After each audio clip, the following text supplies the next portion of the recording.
நாமக்கல் தொகுதி அதிமுக வேட்பாளர் ஸ்ரீதேவி மோகனுக்கு ஆதரவாக அனைத்து மக்கள் அரசியல் கட்சி தலைவர் ராஜேஸ்வரி பிரியா தீவிர பிரச்சாரம் மேற்கொண்டார்.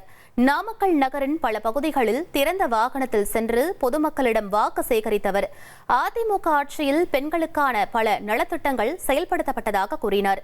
மேலும் திமுக ஆட்சியை விமர்சித்தவர் அதிமுக மீண்டும் ஆட்சிக்கு வந்தால் பெண்களுக்கு மாதாந்திர உதவித்தொகை உள்ளிட்ட வாக்குறுதிகள் நிறைவேற்றப்படும் என்று கூறி இரட்டை இலை சின்னத்திற்கு வாக்கு சேகரித்தார். மகளிருக்கு அவ்வளவு திட்டம் வளைகாப்பு போடுறதுல நம்ம வீட்டு பிள்ளை பெண் மாதிரி புரட்சி தலைவி அம்மா அவர்கள் நினைச்சாங்க. பெண்களை எப்படி நினைச்சாங்க புரட்சி தலைவி அம்மா? நம்ம வீட்டு பெண்கள் நமக்காக அவங்களுக்கு அறவை மாடு கொடுக்கணும், ஆடு கொடுக்கணும், அவங்க சொந்த காலில் நிக்கிறோம், அவங்க சுயமரியாதையோட இருக்கணும், பெண்களை போற்றணும்னு நினைச்ச ஆட்சி அதிமுக ஆட்சி.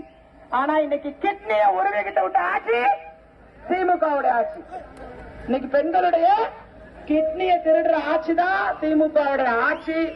இந்த ஆட்சி விரட்டி அடிக்கப்பட வேண்டும். 1,28,00,000 மனங்களை வென்ற தந்தி டிவி யூடியூப் சேனல். தவிர்க்க முடியாத தம்ப்நெயில், கலக்கலான கான்டென்ட்ஸ். நீங்களும் இந்த குடும்பத்தில் இணைய இப்பவே சப்ஸ்கிரைப் பண்ணுங்க.